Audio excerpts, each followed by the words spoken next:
সাবেক প্রধানমন্ত্রী বিএনপির চেয়ারপারসন মরহুমা বেগম খালেদা জিয়ার রুহের মাগফিরাত কামনায় দোয়া ও গণমাধ্যম কর্মীদের সাথে মত বিনিময় সভা অনুষ্ঠিত হয়েছে।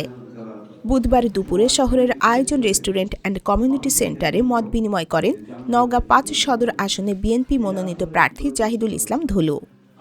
এ সময় উপস্থিত ছিলেন নওগাঁ জেলা বিএনপির সাংগঠনিক সম্পাদক শফিউল আজম রানা, সদর উপজেলার বক্তারপুর ইউনিয়ন পরিষদের চেয়ারম্যান সারোয়ার কামাল চঞ্চল ও জেলা যুবদলের সদস্য সচিব রুহুল আমিন মুক্তার সহ বিভিন্ন পর্যায়ের নেতৃবৃন্দরা।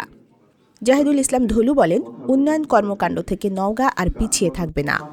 শহরের 4 লেন সড়কের জন্য আমার বিশ্বাস একনেকে শিগগিরই পাস হবে এবং 6 মাসের মধ্যে কাজ শুরু হবে। শিল্প কলকারখানা গড়তে জোর দেওয়া হবে। পাশাপাশি জেলায় গ্যাস সরবরাহে প্রয়োজনীয় ব্যবস্থা নেওয়া হবে। বেকারদের কর্মসংস্থানের জন্য কর্মমুখী পরিকল্পনা গ্রহণ করা হবে। নওগাঁকে উন্নয়ন করতে নানামুখী পরিকল্পনার কথা জানান তিনি। পরে মরহুমা বেগম খালেদা জিয়ার রুহের মাগফিরাত কামনায় দোয়া করা হয়।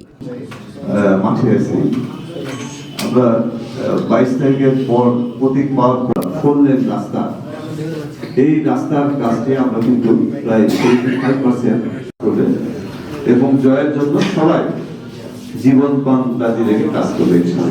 আমরা ইতিমধ্যে প্রত্যেকটি ইউনিয়নে এবং প্রত্যেকটি পৌরসভার ওয়ার্ডে আমাদের ব্যাপারে মানুষকে বলার জন্য যে এই গণভোটের পক্ষে নিয়ে যায় আমাদেরকে ইতিমধ্যেই নির্দেশ দিয়েছে। আমরা ইনশাআল্লাহ 22 তারিখ থেকে এই কার্যক্রম যে প্রশ্নগুলো করেছেন হয়তো ধলু ভাই অনেক কথার উত্তর। মির্জা তুষার আহমেদের তথ্য ও চিত্রে আয়েশা আক্তার, চ্যানেল 21 নওগাঁ।